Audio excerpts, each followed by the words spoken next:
start that. Many things I typically forget to do, but we're gonna let's see. Hopefully, you guys can see Taylor's screen, and we're gonna get going. Okay, so a couple of things to start. So Taylor's going to introduce herself, and she's going to be. I'm just excited. I'm excited about all the different things that she's going to be sharing and teaching and working with you guys on today. Very active process. We're going to have more time for breakouts today. I'm really grateful about that. Actually, my voice back, so that's nice that I can. I'm good, but this is. I don't know how much I'll be adding in, but this is mainly going to be Taylor, but I'm definitely going to be listening and learning. So I'm excited about that. And then Taylor will also be coming back with us next week for the 4th session. So Taylor, can you go to the next slide? So we've done making learning active. We've done differentiating STEM and non-STEM. So first off, we got this link. I'm going to put the link in the chat. If you missed any of those sessions, please go ahead. The registration is still open. Register for them, and then I will resend you slides. Particularly the first one, we cannot publicly post the slides because of the way that we subcontracted someone who did it, and their requirements in terms of their their intellectual property. But I can send it to anybody that registers. So if you register for it, I can send you the slides and the recording. And it was absolutely fantastic. Lots of great tools, information. Last week was down and dirty, all the nuts and bolts of STEM and non-STEM. Today is going to be about serving all students. Like I said, Taylor's going to be doing a lot with that. And we'll talk about what does that mean in just a minute. And then two-way learning. The preview for next week and what two-way learning is going to be about is, and it's funny because I just like solidified this in my mind talking to Taylor the other day about this. It's like, I think a lot of times the way that we do co-requisites, or at least what I see as the default, it's typically one way. Either it's one way through a lot of basically direct instruction or lecture and making it like another class, or it's one way in that the student just tells as the one that's dictating what we're going to do by saying, we're just asking them what questions they have and we're just answering questions. Not that that's a terrible thing, but only doing one or having a little bit of both of those and some other things are what's really important to have that be Co-Reqs, to be a back and forth conversation that we're giving and we're taking and we're helping them make movement on their learning, as opposed to only responding to questions or only just giving more direct instruction. So that, if you're wondering, what are we going to be doing in that next one? It's lots of good stuff. Okay, so we got the sessions and everything. I guess we can go to the next slide. If you want to read, talk about the spring 2025. Yes, it's just that for anybody that's new to here today, so these series of 4 workshops are designed to give you lots of ideas and tools for you to incorporate if you can now, although we're at the end of the semester for a lot of people, but this fall, if possible, and then come back next spring, and we're going to do another series, another 4 new sessions on what kinds of things do you want more help with. I mean, these 4 sessions came out of what I heard people are saying we need. Like Britt, I remember Britt specifically saying, I'm having an issue with this particular situation. Can we address this? And that's really helpful because then we can design a learning situation to help you with that. Okay, so let's go to the next one. This is just a reminder. I'll get the link real quick and I'll put that for you. The MyLeap grants from 60 by 30. If you can, I talked about this at the last one, but if you're new and you weren't here at the last time, there's just a lot of money at the state level that Michigan is providing to colleges to improve all kinds of things related to student success, but developmental math definitely falls under that. So if you've been like, gosh, I wish there was a way that we could afford to do this, the money exists. It's worth talking to your chief academic officer about it. Okay, next one. So I show this each time just so that we can remember, like, what is the purpose? What are we trying to do with co-requisite support courses? The idea is we want to be flexible, but also intentional, so that the whole goal is that we have this experience that responds to students, but is thoughtful and is going to help them successfully complete their college level course. That's the whole idea of what we're trying to do. And it sounds so simple when it was developed years and years ago. We're just going to have this Co-Req time. But really making that time work for every student is not trivial. So that's what we've been trying to hit in this series. How can we do that? All right, let's go to our next one. So your goal for today, we try to have a goal for you each time so you can come away with something that you can use, is to create a list of some ways. Like, we're going to give you, Taylor has all kinds of great information today and activities to do with you. I hope that you can jot down at least a few ideas of, okay, I want to incorporate that into my class. That will help me serve more learners than I am right now. Or there's a particular population that I'm struggling with. That will help me. So keep a Post-it note someplace or a note on your phone or somewhere that you can jot down some things that you want to use. All right. So let's start with this. If you could go to the chat, what is the population of learners that you have found challenging to teach in your co-requisite sections? Or if you're getting ready to roll out co-requisites, what are the learners that you're like, well, I know they're going to be in my class now and they weren't before, and I'm worried. So what population? And this could be high need students who had IEP, an individual education plan. They were in special ed when they're in high school, or students who are repeating the course, whatever. ELL students, be all kinds of different populations.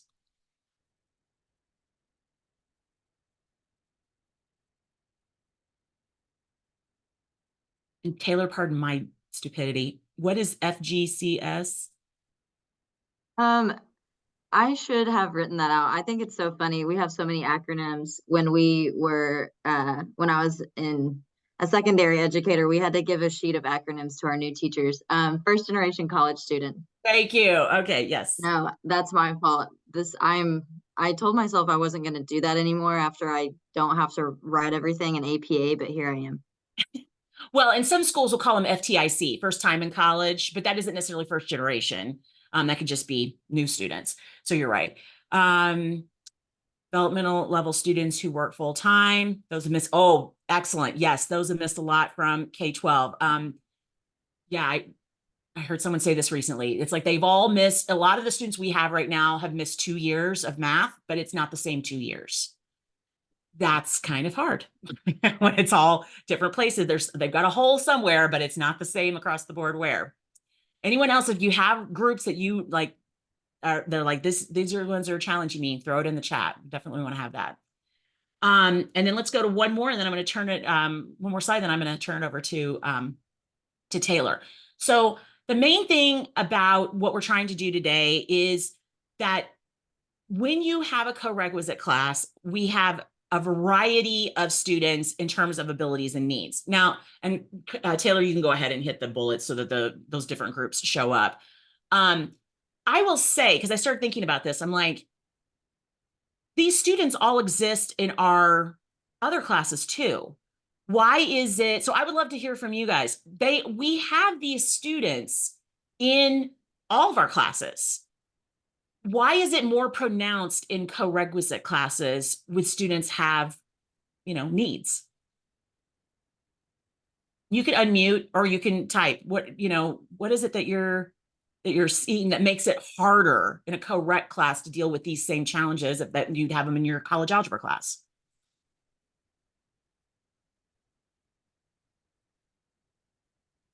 I guess one of the things, it could be they're more I pronounced. Go agree ahead, Mike. with I agree with attendance. They want to play an attendance game. Well, if you have a attendance policy, they'll run right to the edge. Well, it says 14 days, so then I can miss 3 classes and just come the fourth, and then I get to restart my 14 days again. And so as long as they're meeting the rules, then attendance isn't important.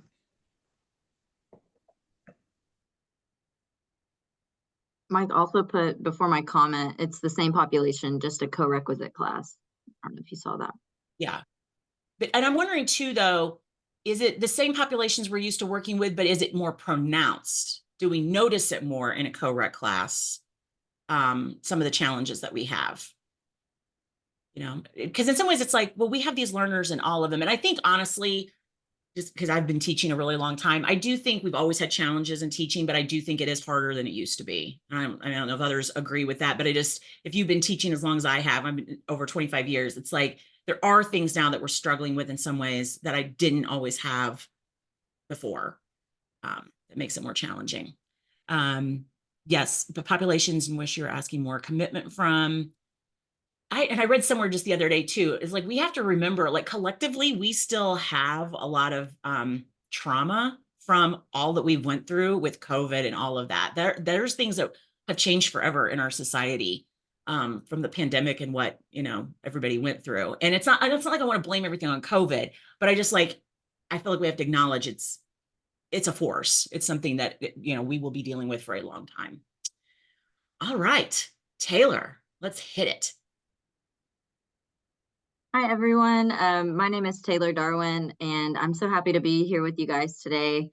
I reside in Texas, and I always feel the need to apologize slightly when I'm working with people outside of the state of Texas because my dialect is very thick. And I want to just defend Texas for a second because it's thicker than most people in Texas. I grew up in a small town, so give other people a chance. So just a little bit of history in terms of my professional experience. As I alluded to earlier, I was a high school teacher, and then I transitioned to a community college instructor. And in Texas, we started the Co-Requisite initiative in 2017, and I started working at the community college in 2018. So I was there right in the middle of the transitionary period. I say that kind of hesitantly because it still seems like there's a bit of a transitionary period in Texas. But I was in it full force, and I'm hoping that I can use my experiences and what I've learned today to share some insight with you all, but also just with the disclaimer to know that I'm no expert. I don't claim to be really an expert in anything. I like to say that I'm continuously learning from others and hoping to share my experiences and again, just get some insight from you guys as well. So as Kathy said earlier, we're hoping that this is a collaborative, active, engaging session for you all. If you're sitting there thinking, great, I have to, participate, your students are probably thinking the same thing, but towards the end, it typically seems like it's better for you. You get involved, you talk to each other.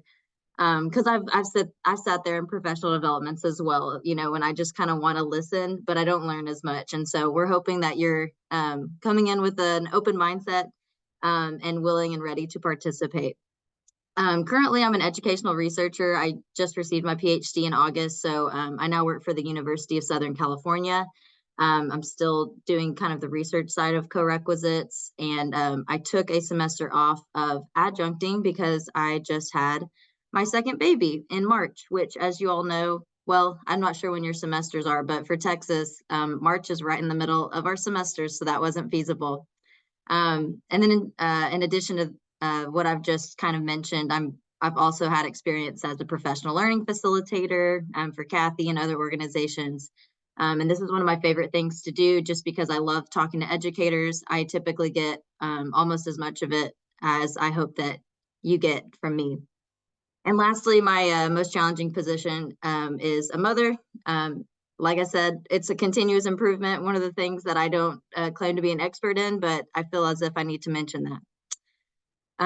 So one of the things that we'd really like for you guys to do, and just kind of pulling off of some previous sessions and creating that community, because I know if you've attended the 2 previous sessions, it was a lot of information and it was all really good information. And we were really hoping for this 3rd session that we could integrate a little more collaboration and networking and maybe, get to know each other, because I know y'all are coming from different institutions. And also just things that you can do in your classroom we're trying to model here. And so one of the things that we'd like for you to do is a think, pair, share. If you do this in your classroom, you can conveniently just let students who are right next to each other and elbow partner in groups of 2 to 3, think about the question that you're posing, talk about it in pairs, and then share some of what the question might have been. You can also do random groups. It does kind of take a little longer to do that. That is something that you can do though, as it was mentioned, random groups are good.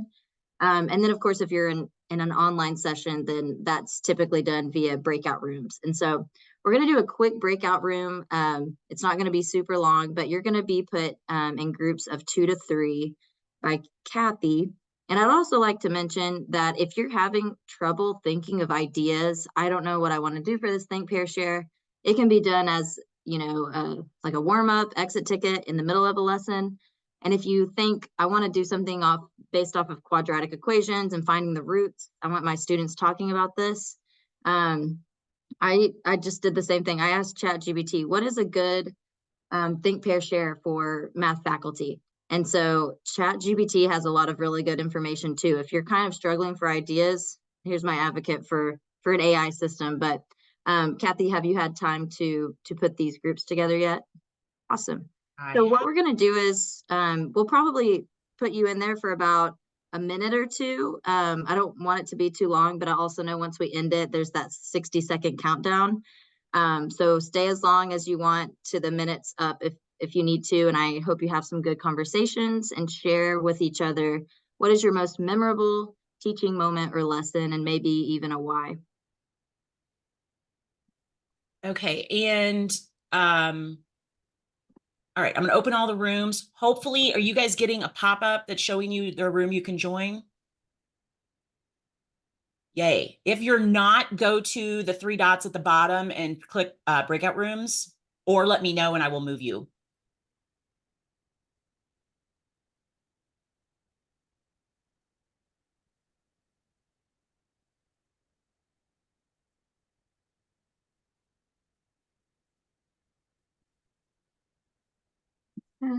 Jenny has not joined, so Mike may be on his own. I'm going to throw him Yeah, in. Ginny, I was trying not to assign Ginny into one. So I'm going to throw him into room 2, if that's okay. Yes, There please do. Please do. Perfect. Okay. All right. Everybody's where they need to be.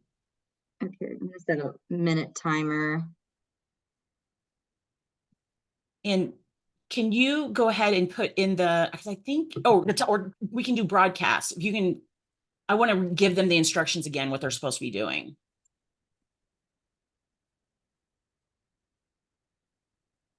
So if you write it, I can just copy and paste it into broadcast.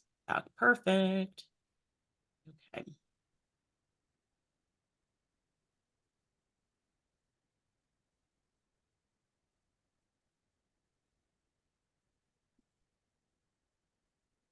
And then for this video,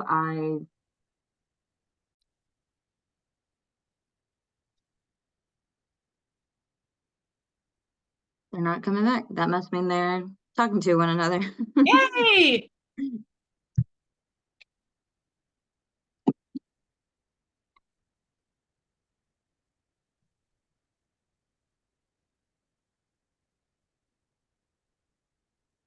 Yeah, and the other breakouts we do later, throughout this. If you want to, leave them in there for a little bit too, we can. I mean, it's yeah, I think I'm gonna do at least 5 minutes, and if you think longer, but I didn't want to, there's some that are so long, like yeah, 10-15 minutes, but I don't want them to feel rushed, but I want it to be, agreed. This will be good. This will get everybody warmed up, get them talking, and then we can keep them going. All right. Here they come. So just for the purpose of this activity and for time's sake, I'm not going to ask you guys to share out, although I'm sure you have a lot of really great insights and memorable teaching moments. But the idea is in your classroom, if you're not familiar with Think, Pair, Shares, to allow students to at least one of them share out something that they've discussed, or even I'll do another Think, Pair, Share where they look behind them or in front of them and have a new Think, Pair, Share, and just kind of continue those ideas of whatever the context of the question might be. But still, there's a lot of benefits to icebreakers, especially icebreakers, Think, Pair, Shares. It's really helpful towards student anxiety and instructor anxiety. I know especially, and we'll get into this a little bit later, but these students, most of these co-requisite students have had a negative experience with math. And so they're coming in with a lot of anxiety. I don't know if you've ever had something that you didn't have a good experience with, but in my experience, I'm thinking about maybe driving my husband's truck. I avoid it like the plague. I don't want to do it. I had a negative first experience and I won't drive it again. These students just don't have that option though, right? Like they have to take some sort of math class to get their degree. And so really the benefit and the point of an icebreaker is to just kind of start breaking down those walls initially. And that helps with student to student as well as faculty to student interactions. It creates that active learning environment, engaging. And again, it's just really helpful for students to start forming relationships with instructors, especially first generation college students. They have this idea, I think, from what I've discussed with them, of what that relationship with a faculty member should be. And it's that power dynamic, and it's that I can't ask questions. I just have to do everything, and I can't go to office hours. And we're trying to break that power dynamic down. And so icebreakers really help with that. So in the previous session, Kathy asked you, is having a growth mindset important for faculty in college math? Why or why not? And you put in the chat, and I'm not going to ask you to do that again, but and if you didn't attend last session, that's okay. But I just want us to kind of get in this mindset a little bit of a growth mindset as I kind of transition into some of the next topics that we're going to discuss. And so what I'd really like to do briefly is just to kind of discuss the overview with you today. I'm going to throw some research at you, and I promise it's not going to be too long, and hopefully you find it somewhat interesting, but I'm basically establishing the foundation for my argument and what I'm going to argue that is good for your classroom practices. And so one of the first things that I'm going to do is show you this video, and I've showed it to faculty at my college. And I think it's just really powerful. So it's about 3 minutes long. It's not very long. Kathy, let me know if you cannot hear the sound on this. This is a man named Bob Rosenthal, and early in his career as a research psychologist, he did something very devious. Late one night, Bob secretly crept into his lab and he hung signs on all of the rat cages. Some of the signs said that the rat in the cage was incredibly smart, and some of the signs said that the rat in the cage was incredibly dumb, even though neither of these things was true. So then Bob brings this group of experimenters into his lab and says, for the next week, some of you are going to get these very smart rats and some these very dumb rats. And your job is to run your rat through a maze and record how well it does. So what did they find? It was not even close. The smart rats did almost twice as well as the dumb rats. Even though the smart rats were not smart and the stupid rats were not stupid. They were just all the same kind of average North Dakotan rat. That almost to me sounds like the stuff of science fiction, like telekinesis. Yeah, no one really believed him at first. I was having trouble publishing any of this. But what Bob eventually figured out was that the expectations that the experimenters had in their head actually translated into a whole set of tiny behavior changes. Handling rats and handling them more gently can actually increase the performance of rats. This kind of dynamic happens in people too. You may be standing farther away from someone you have lower expectations for. You may not be making as much eye contact, and it's not something you can put your finger on. That's Carol Dweck, a psychologist at Stanford. She was one of several researchers who explained all kinds of surprising things that expectations can influence, like teacher expectations can raise or lower a student's IQ score. A mother's expectations can affect the drinking behavior of her middle schooler. Military trainers' expectations can literally make a soldier faster or slower. Think about that. As you go through the world, the expectations of other people are constantly acting on you, literally making you stronger or weaker, smarter or dumber, faster or slower. Yeah. So my question was, how far does this go? So Carol, for example, if I expect that if somebody jumps off a building, they will be able to fly, that's not going to work out so well, right? Right. So what does science know about where we should draw the line? That line is moving. As we come to understand things that are possible and mechanisms through which a belief affects an outcome or one person affects another person, that line can move. I just want to throw one thing in here. Okay, I have not seen that video and love that. But I'm familiar with growth mindset and everything. What I think is so fascinating about what they found there with the rats is exactly the same thing. And I may have mentioned this in the previous week, but if I didn't, for those of you that haven't heard this, I want you to know this. There was a study that came out in the fall about co-requisites, and it took students, a lot of college students, who were all at approximately the same placement level, and randomly assigned them. They were all bubble students. Some of them, they were all close to being college level, but weren't. Some of them were placed up into college level with co-requisites, and some of them were placed into developmental. Consistently, the students who were in the college level did better. And they attributed to it, it was the expectations that the teacher had. It's like, these are my college level students, and the expectations that the student have. I'm in college. I belong. I am here. When they were in developmental, we think of them. I'm guilty of this. How many of you have ever called your students developmental students? I have done that for 25 years. And I realized, like, I shouldn't probably do that. They're all college students, and I shouldn't think of them. I do that, and I'll say it without even thinking. But it's like, when their expectations of themselves and our expectations of them both had an impact in terms of how the students did, even though they all had about the same preparation. I don't know, just fascinating stuff. All Yeah, right. it really is. And I play this video because I've personally had experiences with colleagues, and I'm sure my own implicit, thoughts of the expectations that I have for these co-requisite students. So this video is resonating for me because I'm thinking, okay, there's all of these things that I may be doing, but I'm not even realizing it, kind of like with the rats example that they just provided. So I'd like to take a minute. If you wouldn't mind, you may put something in the chat, or you can even share out if you'd like to. What other examples of interactions with students can you think of that could impact their motivation and performance, particularly in your class, maybe in general, as in terms of their college outcomes?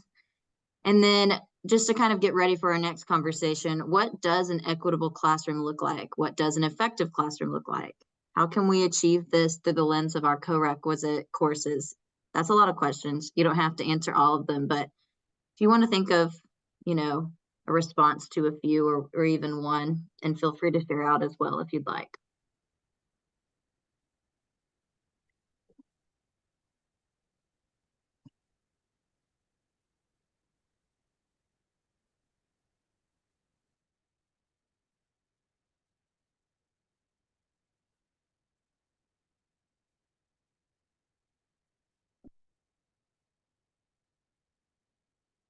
Give about 30 more seconds to jot your thoughts down, and then we can have a quick discussion around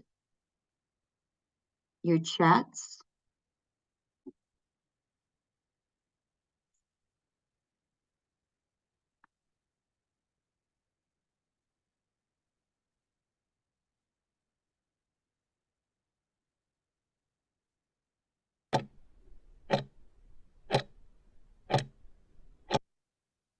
Okay, I'm going to take a moment and ask if you're putting your final thoughts. Go ahead. Oh, thank you. Thank you, Jody. Let the other people, I urge you to maybe just, even little or small, no judgment here, thoughts, or if you don't want to jot something down, feel free to raise your hand or unmute, and we'll be happy to have this discussion.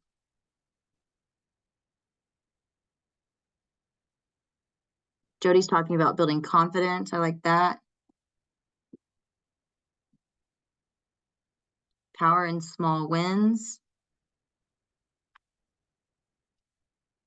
Let me give you an anecdote really quickly, as I want to hear from some more people. I'm not going to get y'all let you get away with it very easily. Let me hear from at least 2 more people. I want to hear from you. I don't like to hear myself talk that much. So, but an anecdote is, I had a colleague who I was meeting with one day, discussing some of the averages from our algebra test that we gave. I think it might have been the final. And we were just talking about averages, and I think the average of my non-Co-Req was higher than the co-requisite algebra class. And the comment that was made was, well, that's not surprising. And the average grade, he said, that's pretty good for co-requisites. And I didn't say anything at the time because I didn't really know how to respond, and I didn't know exactly kind of how to process that. But as I've thought about it over the years, I've thought what, again, just thinking about expectations. If you expect these students to do worse than their non-co-requisite peers, they probably will, because some of the things that you're doing in the classroom,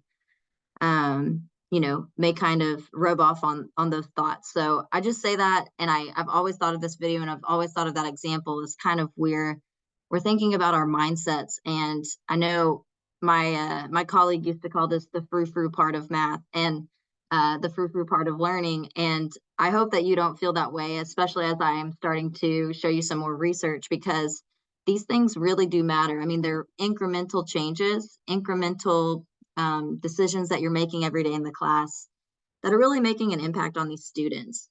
And I see Jan's comment, a lot is wrapped up in the grades. I agree with that. That is something, that a student gauges their success off of. And I'm hoping that some of the things that we discuss in a little bit might help with some of kind of that equitable thought process that we're going to have. Oops, I don't want that. Okay, I'm just going to really quickly discuss this. Again, I'm going to discuss 2 more research things, and then I'll leave it alone, because I know that this may be boring to some people. But there was an article that came out that was talking about, the mindsets of faculty, and that they do have a big impact even on student performance.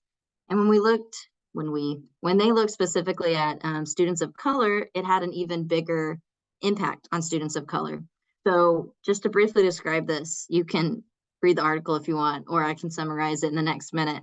If you look at the mindset of a fixed professor, the red bar on the left is the performance of white and Asian students, and it was about 2.9 GPA, whereas the students of color had a lower.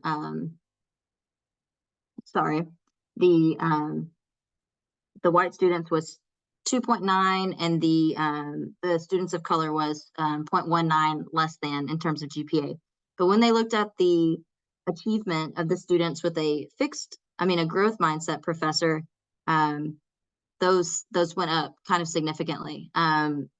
It went up for white and Asian students. The average GPA was 3.06. And then for the students of color, it went up to 2.96.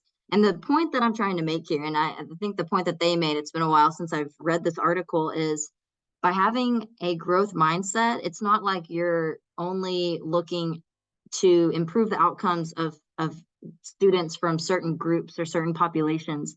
The main thing here, and the main takeaway, is by having that growth mindset, everyone was having improved outcomes in their course. And particularly for students of color, it almost cut that gap between the 2 GPAs in half. I will say a limitation of this was they didn't go exactly deep into detail of what the professors were doing and saying, just the way that they measured growth mindset and the outcomes of their students. You see those achievements. The last thing that I want to talk about, and I can get the link for that other article as well, but I hate when people do this, by the way. I had a hand in writing this, and I actually loathe when people boast about themselves, but here we go. This is something that I'm proud of because it's from my equity in STEM class, and my professor put together all of these beautiful pieces that people had written, and we basically wrote a literature review about it. So I like this because if you need to see what people are saying about gender equity or SES equity in STEM, then all the work is done. Just go read it.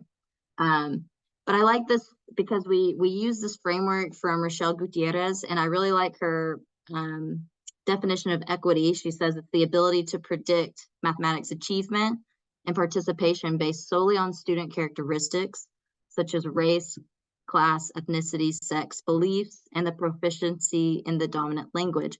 So I always think, as long as, you know, these NAEP scores are coming out, and we can say, if you're a Black female student, there's a this % chance that you're going to be successful, we're probably not serving them the way that we should.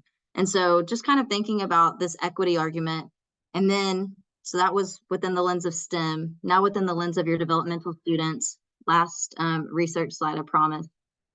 Some of the articles used the word developmental course or developmental student, and when they did, I used that word because I didn't want to take it out of context, because some of these dates in which these were written don't have co-requisite courses yet. It may be, or didn't at the time. But just to kind of give you some statistics from a few years ago, 60% of students who enroll in college will take a developmental course, and of those, the majority are in math. And then we know that our developmental courses enroll a lot of students of color, first generation students, low income. And again, this all kind of compounds towards the access of their STEM related careers. And so I'm again just trying to build a foundation of the importance of the work that you're doing in your class, and the types of students that you're going to interact with have had a negative experience. They've, you know, perhaps failed a high stake assessment, therefore are being placed in your class. And so it's really important that we try to lay, again, the foundation in our courses to support them. So I want to talk about our first breakout session really quickly, and then we'll get into more of the kind of nitty gritty examples of what you can do in your classroom. So I just want to think about this, kind of like dig deeply into this question. Why would a student be placed in a developmental or a co-requisite course? We can use the term co-requisite as y'all are using that in Michigan, but why would they be placed in this course in the first place? Maybe it's because of blank. Whatever the reasoning is, do you think there are underlying causes to that? And then when you think of those underlying causes, can you go even deeper? What are the underlying causes to the underlying causes? So let's do this. Let's take, Kathy, do you think 5 minutes? Is it enough time? Let's take 5 minutes. And I didn't do this last time because we did a quick think, pair, share. But if you don't already know the people in your breakout room, feel free to introduce yourself and your institution. And go ahead and discuss this question. We'll put it in the chat and see what you can kind of come up with. And then the last thing I'd ask you to do is find a person to either write something in the chat about your discussion or be willing to share your discussion. And if you have any questions, hang back and feel free to ask. And I fixed the timer now. It's supposed to time out at 5 minutes, not 15. Thank you. And Jenny, I apologize. It's just, please ignore, it's trying to put you in room 1.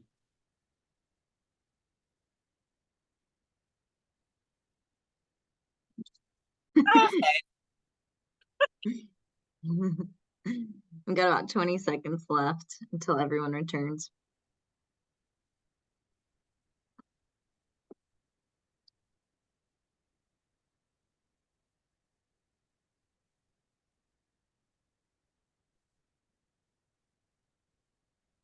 And once we get, yeah, in just a second, I'll put the link in the chat. So make sure, because I never know like what Zoom shows everyone or what they don't. So, Yeah. Jenny, I don't want to speak to this, or Taylor, you want to speak to it, but I'm going to put the link in the chat. Yeah, so Kathy is just placing a link in the chat. Jenny kindly brought to our attention an article that was done in Onondaga. Onondaga, yeah. They're in the I knew I was going to mess that one up. Go ahead, Kathy, if you want to. I don't know if it has. I know people at the Onondaga math department, so it's just cool. But this is about English, and Jenny, whatever you want to share about this, go ahead. Sure. I was just going to say, because of the information that Taylor was sharing about, you know, what's important about how we treat students. I went to this presentation, Achieving the Dream. Onondaga had they were fully at scale with their English Co-Req. And what they discovered is that they were still placing students of color disproportionately in their co-requisite courses rather than directly into gateway courses. You know, they reformed their placement, they moved to Co-Req, and then what they found out is still they had this kind of minoritized population in their Co-Reqs. And so what they did was go ahead and redesign their English 101 and to incorporate what was best about the Co-Req support that they were offering in those Co-Req classes. And now they don't have Co-Req for English anymore. They have integrated reading and writing for all students. And I just thought that that was interesting because of the conversation going on here about affective characteristics of students and how you approach as an instructor. And that maybe, you know, the extra time is not really the most important factor. I think that's what they're finding with English anyway at Onondaga. So I just have to throw something in there because this is, again, because this is all I do. And I see themes all the time and I see a pattern that, like, when we get going and schools get comfortable with Co-Reqs, they'll be like, well, we should have everything with a Co-Req. And then people are like, is that the goal, to have everything with a Co-Req? And then that becomes the whole debate. Like, is that what college is supposed to be? And then you get into that whole philosophical argument and everything. I think, Jenny, what you just mentioned, I bet money on this because I'm already seeing it, that the debate is going to move forward more. What are we doing in these classes? And not just, should we like have support for them, but like, should we be doing in college classes differently than we've been doing? And like, where should we be embedding more support for all students? Because Co-Req benefits everybody, not just the students who supposedly need it. It's just a really great tool for everybody. But it's like, what are we doing in there? Like you're saying, like in Onondaga, what were they doing in there? And some of it's active learning. They're literally, you know, they're really going off of what do students need? And then, and here's the big one, I think, and this is the biggest one I think that we need to do in math, is we have got to not have so much dang content.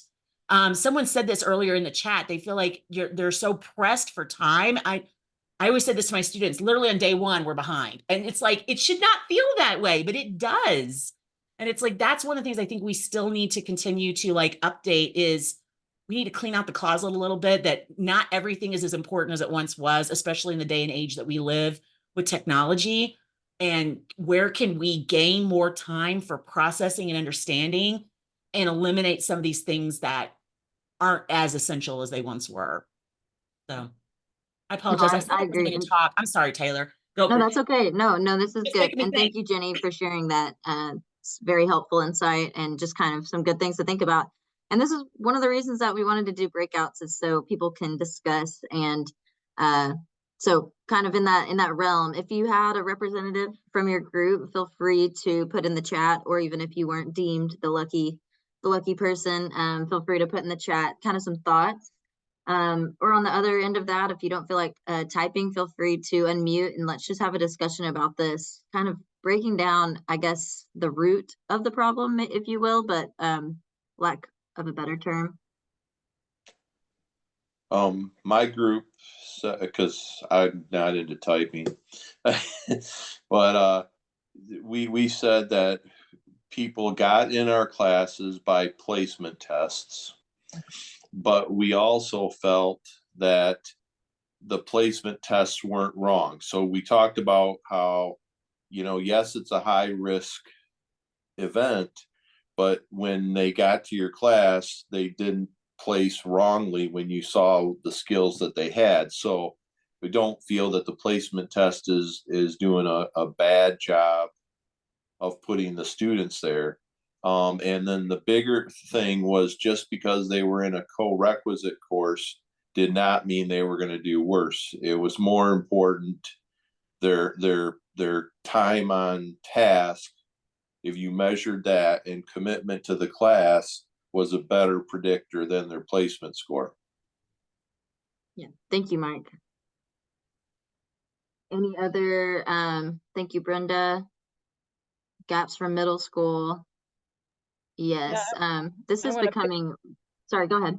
I was just going to piggyback on what Brenda said. What we talked about was gaps from early on, even as early, you know, fractions and multiplication tables and things, and that schools are being pushed to teach this stuff before the kids are at an a level of abstract thinking to absorb it all and learn it all. And so then they get into a mindset of, I can't do this, I'm discouraged, math is scary, all of that. And it just seems to start a cycle. That's what I see. It's a really good point, kind of that incremental disparity, I guess. I'll say just, starting with the elementary years, perhaps living in an area where teachers are hard to staff, and Right. the funding that's funneling into, and the curriculum that's mandated by respective states. No, that's a really good point. Right. Yeah. Calculator, that is the whole, yes, that is a good thing to bring up. The calculator in the classroom, the big argument. And I know even institutionally we had this argument: do you let them use the calculator, do you not let them use the calculator? And so that's a good point too. For the sake of time, I'm going to go ahead and move on, but kind of the general point I'm trying to make here, and some of you have raised really great points, is that there are experiences that we just discussed that students are having before they get into our classroom. Some very negative that have started a very long time ago. And it's just incrementally kind of created those disparities over time. But regardless of that, regardless of these experiences, regardless of failing, that assessment that maybe placed them in your class, we don't know exactly their experience, but we do know that we have control over what we do from our students up to that point and the end of semester. And so really the question is, where do we go from here? What do we have control over at this point? And how do we kind of turn around their experience and help them have this, this, I guess, equal opportunity, is kind of how I think about equity. In a sense that I'm not saying that you should give everyone an A, but the hope is that anyone coming into your classroom is going to have those opportunities for success. And so how do we do that? There's a lot of things that I wanted to talk to you about, and I've attended professional development that sprinkles over a lot of stuff, but doesn't really dig into one or two things. And so the focus of today is the assessments. How do we assess our students? And again, as you've alluded to, maybe they were assessed adequately and they got in your classroom, but perhaps again they failed that test, they had a bad experience. So how do we show what we know? And I think Kathy alluded to this last week. What are we trying to measure? What is the point of this assessment? What do we want students to show us? Are we trying to get them ready for pre-calculus? If they're in algebra, are they in statistics? And the main goal is perhaps just getting them literate in data and showing them that they can take, real world situations and analyze those data. Whatever it is, we need to figure out how to assess the students and identify what we're trying to get them to show us. And again, I'm going to talk about different strategies, non-exam based strategies. I'm not saying you don't ever take an exam, because that's not feasible. And sometimes, you have a departmental final. I'm just thinking of other ways that we can supplement our traditional assessments with some of the things that we're going to discuss today. And so one of the things I want to just briefly to talk about is metacognition. And it's all that is thinking about the way someone thinks, or thinking about the way that you think. And so if we're trying to first identify what we want students to display in their knowledge, we kind of need to think about their ways of thinking. And the point I'm trying to make here is, I don't know if you've, scrolling on Twitter or Facebook, ever see that? How do you think of adding these two numbers in your head? 95 plus 36.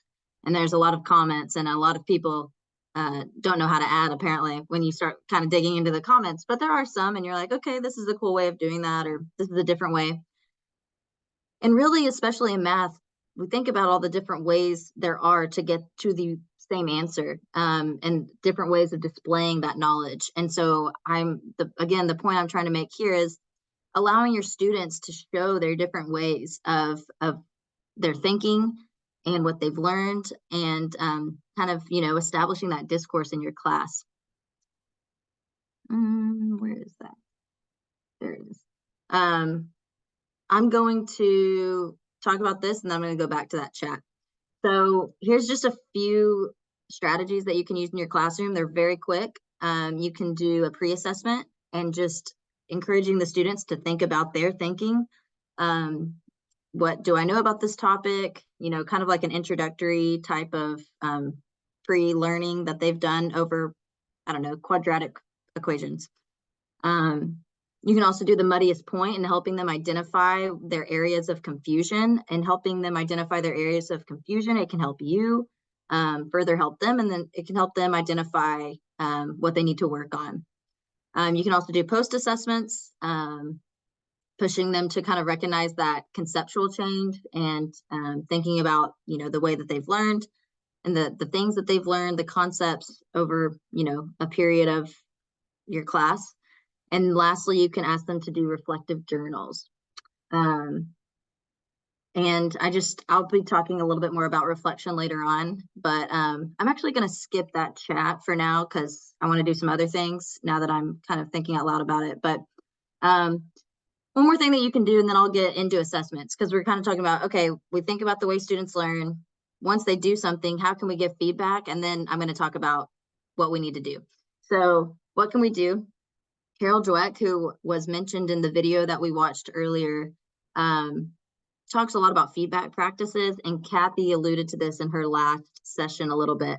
But just here's a couple examples, and I love this, just thinking about this from the lens of a parent, because I did this all the time. You know, good job building that dino tower, or, you know, whatever it is that the 2-year-old's doing. But what Carol Dweck says is essentially, let's just say someone does well on an assessment and you call them smart. That actually does not help them in terms of feedback or in terms of achievement.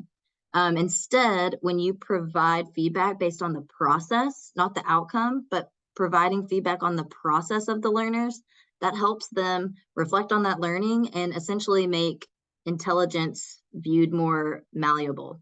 So instead of just saying, great job, you're smart, you're great, you did good at this, I would encourage you to praise the effort and praise the process. So I like the effort that you put in here.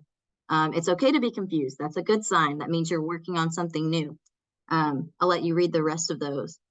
But it's really important to know, and again, Kathy talked about this previously, we're not setting up unrealistic expectations of you can do anything that you want. You can become Michael Phelps one day. That may just not be realistic. And just so making sure that, or you're not saying just keep trying, because if they're trying and their process is incorrect, then this feedback is pointless. You still may need to intervene to some extent. But again, just focusing on that process is really helpful. And I think that you'll find if you try to adopt these strategies, you'll realize, at least I did, how much I said, great job, you're doing great. You're really good at, you know, factoring this equation, and it's just not helpful. So I'm sorry, I'm going to skip this one too, because I want to go to breakout and I want you to talk to each other a little more. But lastly, I'm going to give an example like I promised that I would.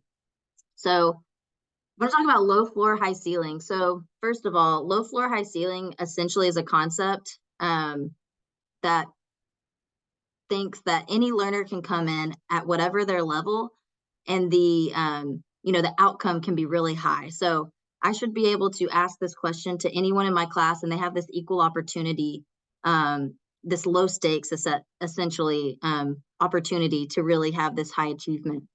And this is also a formative assessment, so it's really quick, easy, doesn't have to be about this huge topic, about this huge unit. Those are summative assessments, you know, like your final exam is a summative assessment. It's a summary of what you've learned in the course. Whereas this is really quick. It gives you feedback as an instructor as well as them. So we're going to do this really quick, and I'll explain this again, and Kathy can kind of get it ready. We're going to do a poll, and I did a non-math question. So, you know, we could all kind of have this low floor, equal opportunity coming in. But which of the following contains on average the most caffeine? And the idea here is, eventually I'll show you some math examples. You're allowing students to vote. So let them vote however you want to do this. On Zoom, you can do it like we're about to do. You can let them write 1, 2, 3, 4 on a piece of paper, hold their fingers up, A, B, C, D, whatever you want to do. And you're able to ask the question, get very quick assessment. But here's the main thing. I'm going to go ahead and let y'all vote on this, and then I'll kind of tell you what the next step would be. And it's a really important step for these concept checks. Sorry, Kathy. I was about to say I put you on the spot.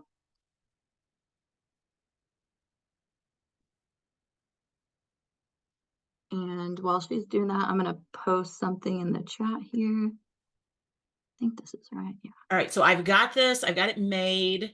All right. So I'm going to save it. Saved it. Now can I run it?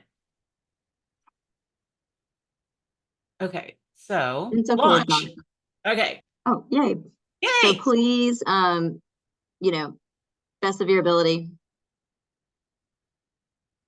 see which one is most caffeinated. A cup of coffee, a shot of espresso, green tea or black tea. We're still waiting on 2 people. And while we wait on them, I'll just say this next part is really important. You can kind of, discuss, oh, a lot of people are doing green tea. One person's done espresso. If you want, you can narrate what's happening. But the main thing is your don't, question says least, not Least, most. yeah. Sorry, least. Yes. Thank you. Not most. Yeah. I've got The least. next important thing is to make sure you know what you're asking your students, as I did not just do. So that's important to know as well. Thank you. My little my image of Kathy is taking away the least word, so that is an important word. But don't tell them the answer. Don't tell your students the answer. You need to let them discuss the answer. So we've got everyone who's answered. Thank you for doing that. Now we're going to go into a really quick breakout session. Like, this is going to be a minute. And I want you to argue, if you, feel a different way, on which of these is the least caffeinated, or if you agree with each other, like why do you think it's less caffeinated than a cup of coffee? Of course, this is all going to be within the context of math eventually, and I'll show you those examples, but let's just go really quick and then we'll bring you right back. If you don't mind discussing these. Go ahead, Kathy. Okay. Can you guys see the results? Okay. Do you want me to show them the poll results? Let's not. Okay. So I'm going to end the poll. Hopefully that doesn't show the results. No, I can just, I'm not picking to share them. Okay. So you want me to go ahead and open breakout rooms? Yeah, I'll do it All right. for a minute. Okay. Options. We'll do it for 1 minute and open all rooms. Okay.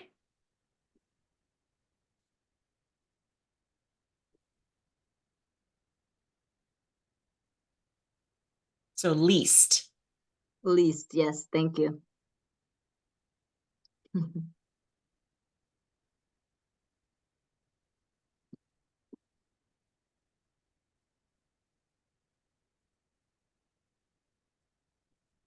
Do you want to talk about modern math?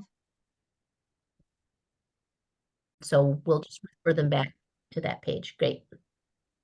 And Awesome. I apologize. Okay. You guys are getting to see me in action with polls and breakout rooms. I'm a little slow, so. No, you're good. I'm also going to relaunch the poll. So Okay. here's the last thing that you want to do. Sorry if my internet's unstable. Do I sound okay? Mhm. Okay, awesome. Relaunching the poll. Go ahead and answer the question one more time. And then now you've given the students the opportunity to discuss. And now we can see if anyone's changed their mind. Once they've kind of had those opportunities to just collaborate with a peer or a very small group. And so far, I'm seeing that we're all now providing the right answer, which was a cup of green tea. And then the most caffeinated is actually a cup of coffee. It's more caffeinated than an espresso. So there's your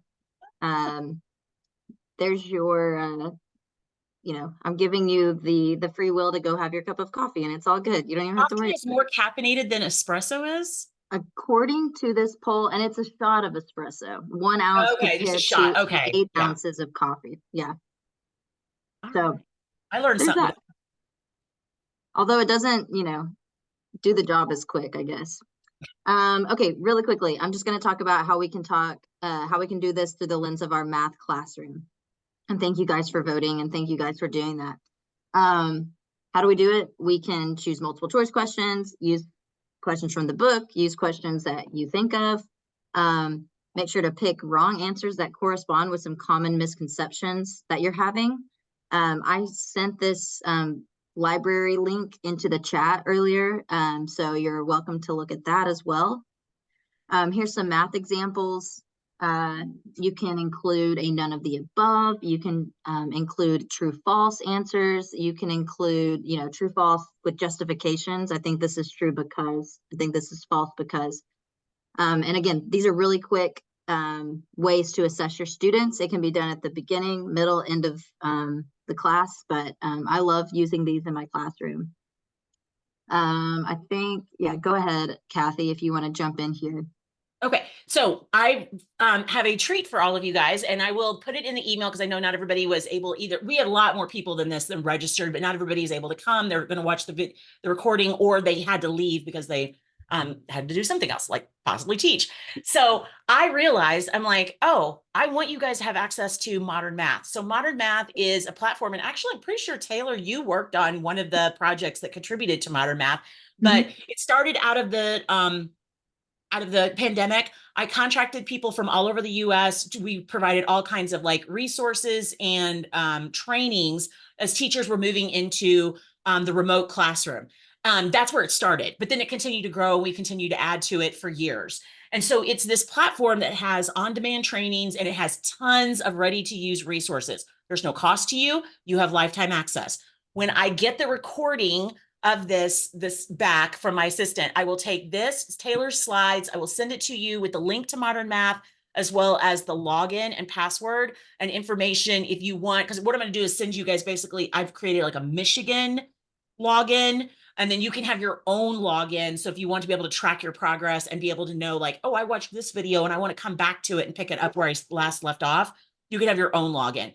But the point is, why am I giving you this? Because we have tons of stuff that would be great low floor, high ceiling. So if you've never used low floor, high ceiling tasks, and that's really something I've heard, like, just because I had my background originally was in K-12 and I've worked with K-12 a lot, but it's not something we talk about as much as in college. And I apologize, my dog is being loud and stupid. The idea is giving students something where anybody can get into, like, anybody can start with the activity, but the students that are stronger or have different skill sets, they can take it further. Low floor, high ceiling are fantastic to do if you want students to talk in groups. A lot of times students will not talk in groups because they don't have anything to talk about. You got to give them something that has enough like meat in it that there's actually something to debate and ask someone about. And so you need like a problem, not an exercise. I love using a low floor, high ceiling activity on day one to get as an icebreaker to get students like, and they can be something that's 5 minutes, or it can be 30 minutes, it can be whatever, but it just has a low barrier of entry, but it has a lot of potential for extensions.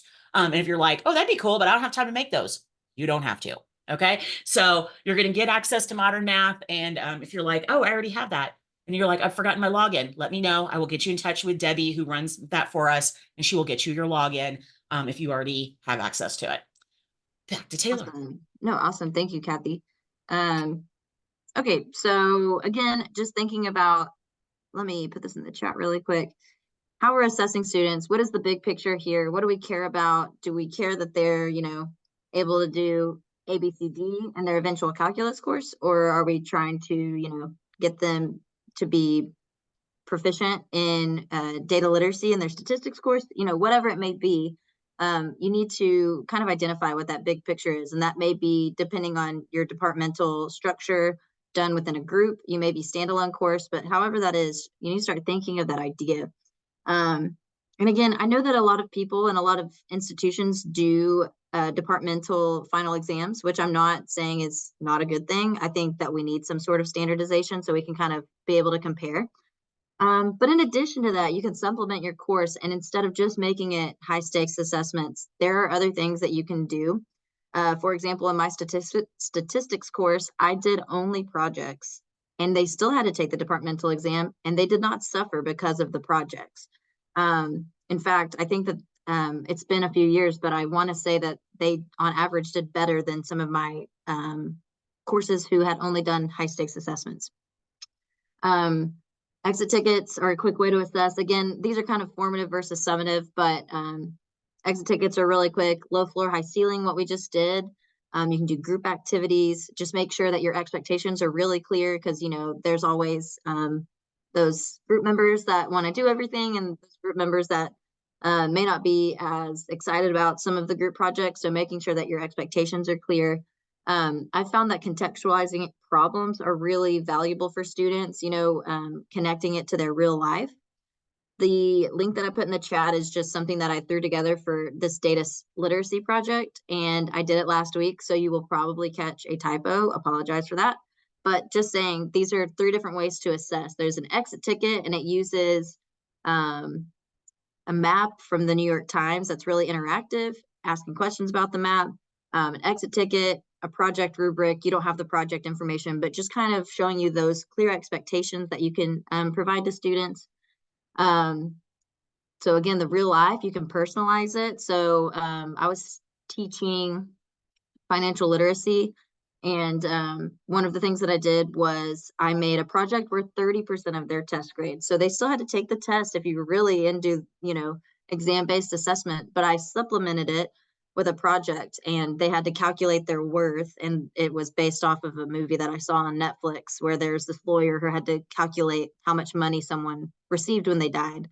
So that was kind of their idea. They thought about a career that they wanted to pursue, and how much money they would make in that career, and if an analysis of their salary. And so kind of allowing them the opportunities to personalize it when you're able to. And then, of course, whenever you're able to integrate technology, these are 21st century skills. These students are going to be using technology, but, you know, using it efficiently, not just, you know, on Instagram, just showing them how they can efficiently use technology for their math class. And then I kind of explained briefly how I've used ChatGPT for assessments. I mean, you can literally ask, what's a low floor, high ceiling problem for blank, and it will give you a lot. And if you don't like it, just say, do it again. So I don't know if you've used ChatGPT, but I would recommend it, because it makes your life a lot easier. And we know that we don't have time as educators. This is the last breakout that I want to do. I want to like just really quickly, probably 4 minutes. Let's talk in groups of 2 or 3 about how we're kind of thinking about assessments. How are we assessing what our students know? How have you historically done it? Is there something that you want to try to do to change up your assessment? What have you learned that you might want to integrate into your co-requisite class? And maybe even what concerns do you have? I've only ever done exam-based assessments, and I'm afraid that it's going to compromise the rigor of my course. You know, those are valid concerns. So why don't we have this quick discussion? Let's do 4 or 5 minutes, whatever you put on there, Kathy, is perfect. And then if anyone has questions, let me know. If not, whenever Kathy's ready, she can throw you guys in the breakout session. They are open, and I got a request for the link to this activity that Taylor had. I am adding it to the slides, so you will have that. Oh, was it? Could you not see it? No, it's I didn't see the link in the slides. It probably is there, but I didn't see it. But anyway, I just added it to this slide that you have. Perfect. Thank you. Thank you. Sorry, I put it in the chat earlier, but you're putting it on the slide. I see now. Gotcha. Thank you. Wait, they'll get all of it. Perfect. Oh, we're waiting on group. Welcome back. Thank you all for your discussions. We're still waiting on one more group. Yeah. Here they come. I think everyone's back. Thank you guys. I really appreciate your willingness to, you know, talk to each other. I know it's just, you know, you get to feel like what your students feel like. It's not always easy to kind of put yourself out there and just, you know, be actively engaged, but hopefully you feel like you're getting, you know, something valuable out of this. So I didn't ask you to find or designate a representative, but if you want to share something that you discussed that you think is important, or concerns or anything like that, feel free to put them in the chat, or you can share out if you have anything that you would like to share with the other group or with Kathy and myself.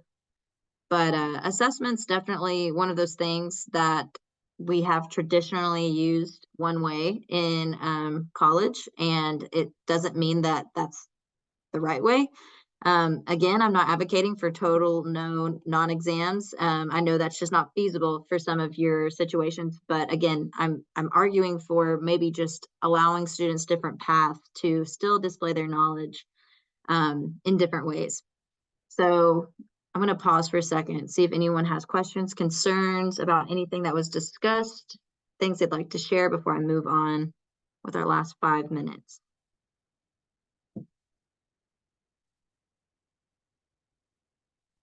I think the teacher pause is harder with other teachers. Okay, awesome. Okay. I wish, whoops, that's not what I want. Sorry, let's go back. Come on, computer. There we go. Sorry about that.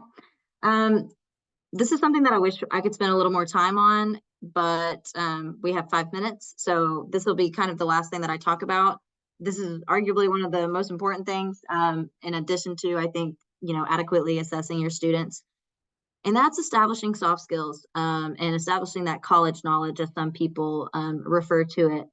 I have listed a few things here. There's so many things to think about in terms of soft skills that students need. But these are just kind of my anecdotes as an instructor, and Kathy, feel free to chime in if you have any, and everyone else feel free to chime in. Yeah, I've noticed that I need to establish this and help students with this soft skill in my class, but time management is one of them. I think one of the ways that we can mitigate this is to be modeled by us. If we tell them that we're going to give them feedback in a week and it's been 2 weeks, that's just not timely feedback, or, whatever expectation that you give, make sure that you're meeting those expectations with your students, and giving that timely feedback. One of the other ways that students can help with their time management is setting these obtainable goals. We've talked about, making the obtainable. You can't be Michael Phelps maybe, but maybe you can do this. And also your course design. The example I'll use here is I have had colleagues, and I did this myself one semester, my first semester of teaching, and went terribly. Having all of the homework due the day of the exam. I'm like, you'll get to it when you get to it. This is horrible. This is not helping students. It needs to be, pretty close to after they learned it. And it needs to be spread out, because guess what? They, like us, work well off of deadlines. And if I had a deadline a month from now, I'm probably going to get to it a day before a month from now. And so then they have all this homework that they have to do. So just kind of thinking about the way you design your course, and we'll talk about that a little bit next time as well. Making sure you have clear communication with students and helping them establish those skills, both written and verbally, providing opportunities for that, and allowing time for, you to give them feedback again, and then time for reflection, which I'm going to give you and I'm going to model here in a second for the last 2 minutes. And then lastly, just, establishing those problem solving skills, even outside of, the context of math. Maybe that be critical thinking activities, real world situations. But again, I know that those are only a few, but I think just generally it's important to remember, don't assume that the students know something. Don't assume that they've learned it somewhere else. Don't assume that they've received this information previously. An example that I'll give, don't assume that they're in the right course. You're thinking, I'm sure their advisor helped them. They've got to be in the right course. We don't know. Maybe something happened. We need to make sure that, they're in the right course, or whatever that situation may be. Don't assume that they know where the math lab is. Maybe show them where the math lab is. And again, helping with that student-faculty relationship, as well as we don't know if they even know there's a math lab. We don't know what resources they're aware of. And so just don't assume that they know something, is one big takeaway that I've learned from my faculty experience. So I'm just going to skip a few things. We only have 2 minutes left. And let's take a minute to do just a quick individual reflection. If you're like me, I have to be forced to reflect. We know how important reflection is, and I usually don't do it unless I'm in a professional development. So I'm going to just save some space here. Maybe you jot it down. Maybe you just think about it. And you don't have to share this with anyone, but take a minute to reflect on this session, any new ideas you've had. How can we serve all of our students as learners through either mindsets, metacognition, meaningful assessments? I'll add soft skills here. How can you support them in establishing those skills?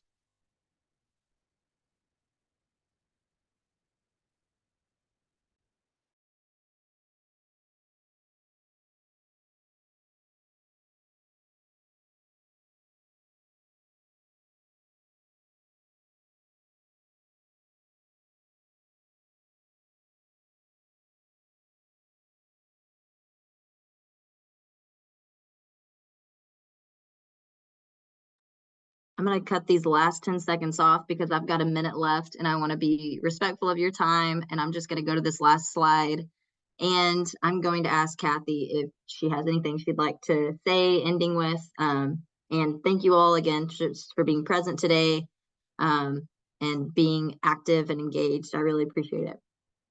Yeah, one thing I wanted to add to it was, we described this session as, how do we serve all learners? And it can be, I know I can get in the mindset of, okay, where are all of my tips? What do I do with this population? What do I do with this population? And what Taylor did with this is, if we want to serve all learners, we have to step back and look at the situation more holistically.